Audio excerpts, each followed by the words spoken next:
मैं बाड़मेर से आती हूँ। बाड़मेर के बारे में काफी लोगों को मालूम है, पूरा डेजर्ट एरिया है और रेत के टिब्बों के बीच में दूर दूर ढाणिया में लोग रहते हैं।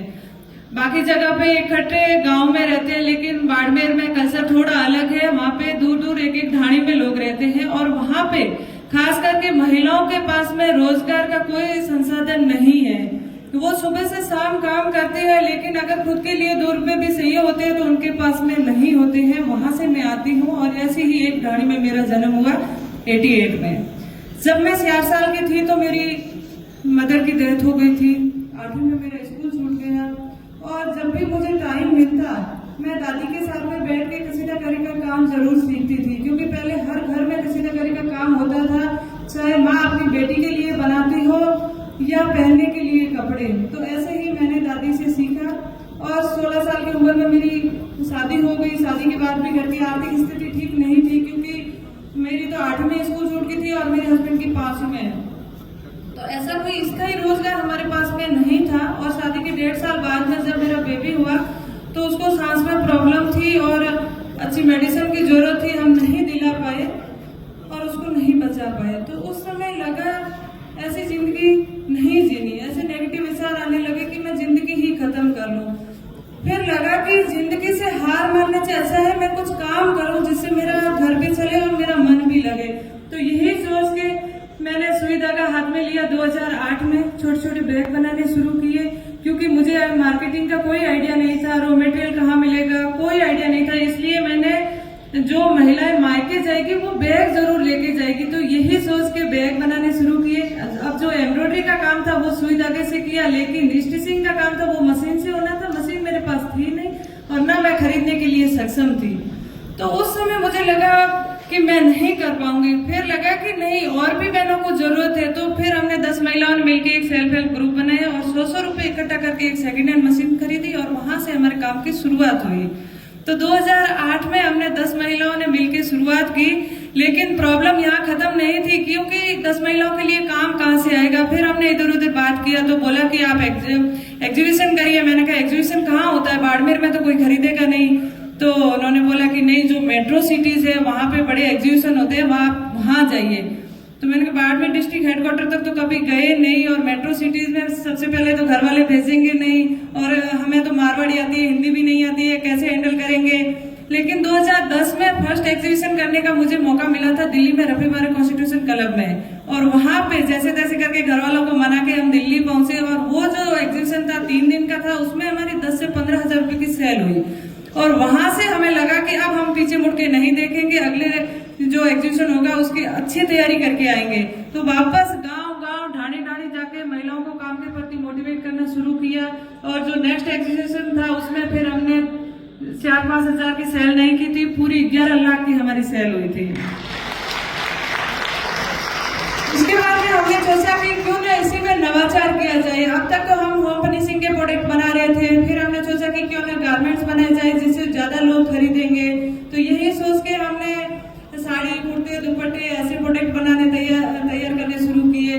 फिर लगा कि लोगों को ज्यादा समझ में नहीं आ रहा था कि एप्लिक में एम्ब्रॉयडरी में पहने हुए कैसे लगेंगे। तो मैंने कहा कैसे करें, तो किसी ने बोला कि आप फैशन शो करिए।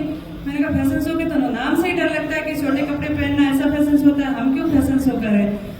तो फिर लगा कि नहीं, हेरिटेज फैशन शो भी कर सकते हैं। तो उसी टाइम जयपुर में ही राजस्थान हेरिटेज वीक हो रहा था, वहां से हमें फैशन शो करने का मौका मिला। लेकिन वास्तव में प्रॉब्लम ये थी कि वहाँ पे बड़े डिजाइनर्स लोग आ रहे थे। मैं एक आर्टिजान कैसे कॉस्ट्यूम डिजाइन करेंगे, क्या कलर थीम लेंगे, तो ये एक बड़ी प्रॉब्लम थी। लेकिन हमने सोचा कि हम और बड़े एनजीओ से हेल्प मांगेंगे, वो हमारी हेल्प करेंगे। तो उनको हमने जाके बोला तो उन्होंने भी यही बोला कि रुमा जी ये आपका लेवल नहीं है, आप जहाँ फील्ड में काम कर रहे हैं वही आपके लिए बेटर है। तो उस समय बहुत दुख हुआ, रोना भी आया। मैंने कहा हेल्प करने वाला कोई नहीं है, लेकिन ये फैशन शो मैं जरूर करूंगी। तो यही सोच के मैंने कॉस्ट्यूम डिजाइन किया, जैसा मुझे समझ में आया मैंने कलर थीम लिया। और जैसे ही हमारा प्रोडक्शन रैंप पे आया तो सारी ऑडियंस और डिजाइनर खड़े होकर तालियां बजाई और वही डिजाइनर बाड़मेर पहुंचे नेक्स्ट शो के लिए अपना कलेक्शन वहीं से बनाया, जिसमें अभी पीरस से लवरामन ठाकुर, हेमंत त्रिवेदी ऐसे डिजाइनर्स। और उसके बाद में मैं ट्राइब्स इंडिया की गुडविल एम्बेसडर रही और ट्राइबल आर्टिजनों के लिए हमने काफी जगह पे फैशन शो ऑर्गेनाइज करवाए और उसके बाद में डिजाइनर ऑफ द ईयर का अवार्ड भी मैंने ही जीता था। समझ में आया कि जब भी हमारे सामने कोई भी समस्या आती है, अगर उसको पॉजिटिव सोच के हम आगे बढ़ते हैं तो जरूर कुछ ना कुछ नया सीखने को मिलता है। और हमेशा ऐसी परेशानियों का सामना करना चाहिए, हिम्मत नहीं हारनी चाहिए। उसके बाद में हमने इंटरनेशनल एग्जीबिशन किए, फैशन शोज किए, और जो 10 महिलाओं से शुरुआत हुई थी, आज 50,000 से ज्यादा बहनें हमारे साथ में जुड़ी हुई है। और साथ साथ में हम हेल्थ, एजुकेशन, स्पोर्ट्स में जो लड़कियों को परेशानी होती है, क्योंकि मेरी 8वीं स्कूल छूट गई, मुझे भी कहीं ना कहीं लगता है कि अगर मेरी और पढ़ाई होती तो मैं और कुछ अच्छा कर पाती। तो इस तरीके से आज भी हम स्कॉलरशिप की व्यवस्था करते हैं जिन बच्चों को जरूरत होती है। स्पोर्ट्स के लिए एक हम बाड़मेर में इंडोर स्टेडियम बना रहे हैं जो लगभग 10 से 15 करोड़ की लागत से तैयार होगा। वो लंदन का लॉर्ड्स स्टेडियम है, उसी की थीम पे बन रहा है।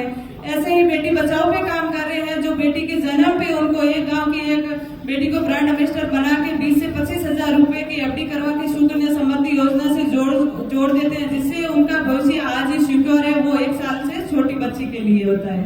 तो इस तरीके से अभी जो फोक म्यूजिक है, हमारा ट्रेडिशनल जो फोक है, तो ये बिल्कुल धीरे धीरे खत्म होता जा रहा है। तो इनको भी हम मंच दिलाने के लिए अलग अलग कार्यक्रम करते रहते हैं। और हमारे सेंटर में हर रोज 2 घंटे सत्संग होती है, अलग अलग आर्टिस्ट आते हैं, अपनी प्रस्तुति देते हैं और सोशल मीडिया के थ्रू उनको प्रमोट करते हैं।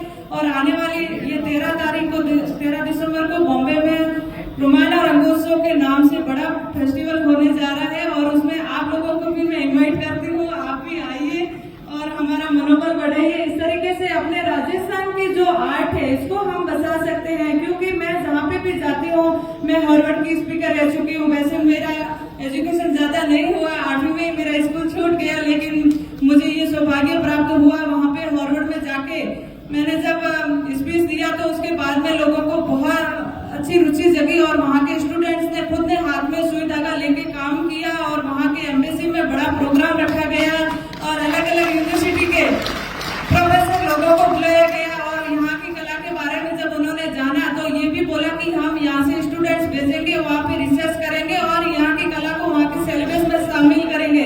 तो बहुत खुशी हुई, क्योंकि इस तरीके से हमारा जो राजस्थान है कला का हब है। हर गांव की आर्ट अलग है, कला अलग है। और इस तरीके से जो आज राइजिंग राजस्थान का प्रोग्राम हो रहा है, अलग अलग इन्वेस्टर आ रहे हैं और यहाँ पे इन्वेस्ट करेंगे, तो आने वाले टाइम में निश्चित रूप से हमारा राजस्थान बड़ी ऊंचाइयों पे जाएगा और हमारे ग्रामीण महिलाओं को रोजगार मिलेगा।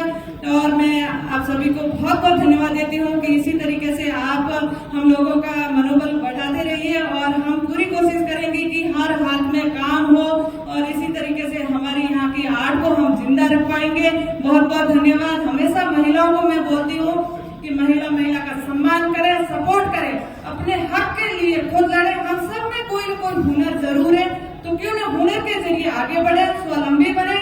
अगर खुद पे विश्वास है तो खड़े रहे, अड़े रहे।